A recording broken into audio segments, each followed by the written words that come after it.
For a couple of years now, this has been my life. Filming and flying in some truly awesome locations.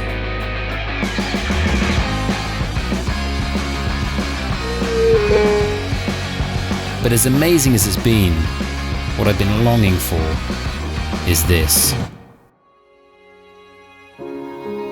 The Dorset Countryside in England. It's where I grew up, and where I first developed my love for flying. It's a peaceful 1,000 square mile haven of coastline, wide open fields, lakes, ancient stone villages, and woodland. It's a flyer's paradise. It really was a spectacular place to grow up. And ever since I started flying paramotors a couple of years ago, I've been aching to get back there to explore it from above. So as soon as Britain reopened its borders, we booked the next flight back.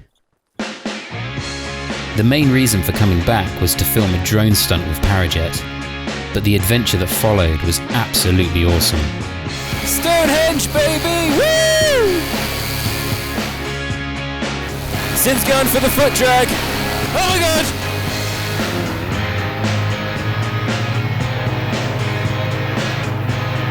I have no idea where Cynthia is.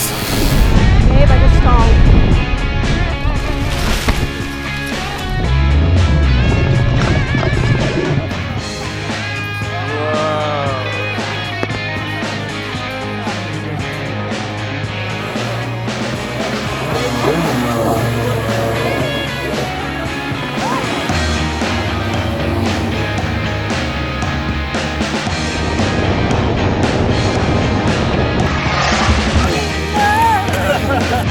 But before all of that, we first needed to meet some of the local pilots.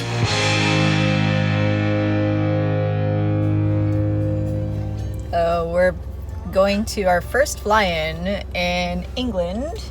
Yeah. And it's, I don't know where we are, actually. We're in the middle of nowhere down this country lane, which is barely wide enough for our car.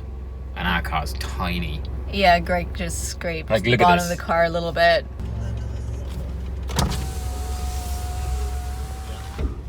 Okay, we got to go back. Oh no! You're right. We're wrong. We got to go back. Okay. So, is there any way to turn around?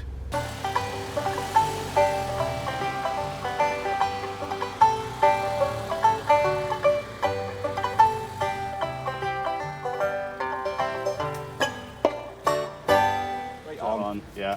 Mini roundabout, Yeah. turn right, Yeah.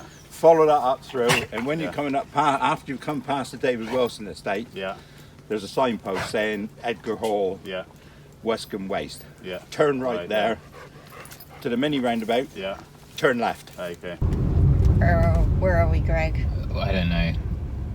We're moving again. We are Somerton But- Dordrove. You know when you follow somebody and you can tell by how they're driving that they're not sure where they're going.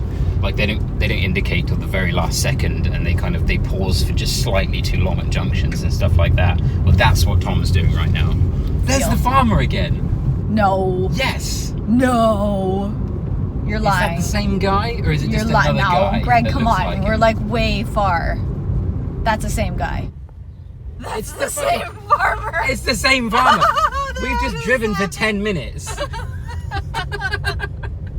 How is that possible? Did he like go through some kind of a portal or something? Oh my god, this is Oh, I so can see funny. paramotors in the sky. Okay, we're on the right track now. This was a small private fly-in that we were lucky enough to be invited to. The local pilots were incredibly welcoming, and as it happened, one of them was about to do his 100th flight, and his name was James Kirby. Hi guys, it's Curbs down in sunny Somerset, and I'm about to do my 100th flight actually. Enjoy.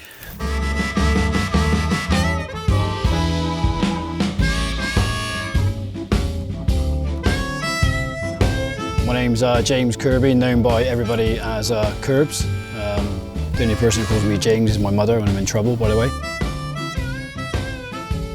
Today was my 100th flight little bit different to any other flight I've done. Obviously flying a Maverick as well, so I would say the harness is very comfortable. I actually didn't feel that vulnerable being naked.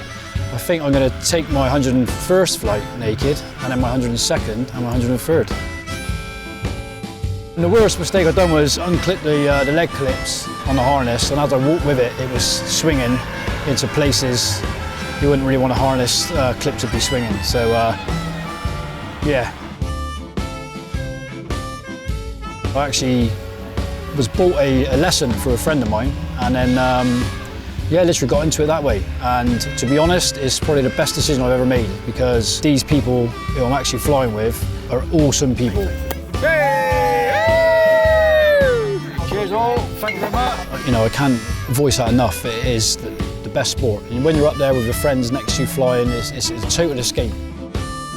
And you get down, you've got the adrenaline pumping, you just feel refreshed, ready to go to work on Monday. Anyone who's sat on the fence needs to get off that fence and get involved. You know, it's a great sport. Thank you very much. So when you go to fly-ins, there's always this part in the middle of the day where it's unflyable. So people kite and hang out and shoot the breeze. We've decided to come to a little Dorset town. And in Dorset towns, there are certain things that most of them will have. So here's a few things that you'll find in an old Dorset town. Red postbox. Barbershop. Butcher. Baker. Candlestick maker went out of business in the 1800s. Young church. Old church. Bunting. Town square. Old town hall. Pub. Pub. Pub. Dressmaker. More bunting. Another pub with bunting. And there's always a village idiot. What? This is Barry, shut his engine down up high.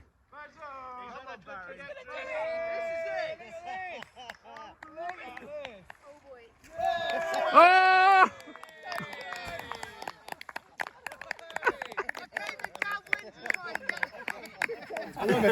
Industrial knee pads. I know, well, I knew I was coming downwind, but I thought I've got to get the bag. It's commitment. I have to get the bag. So what are we doing right now, Barry?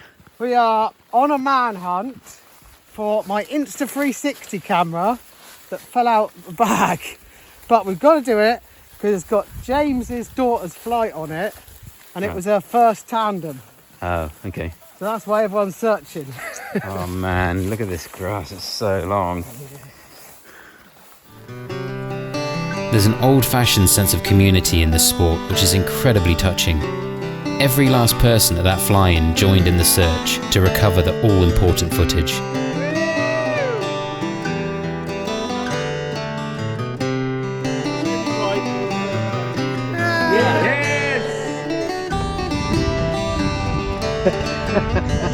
Well, come on, give me a proper look.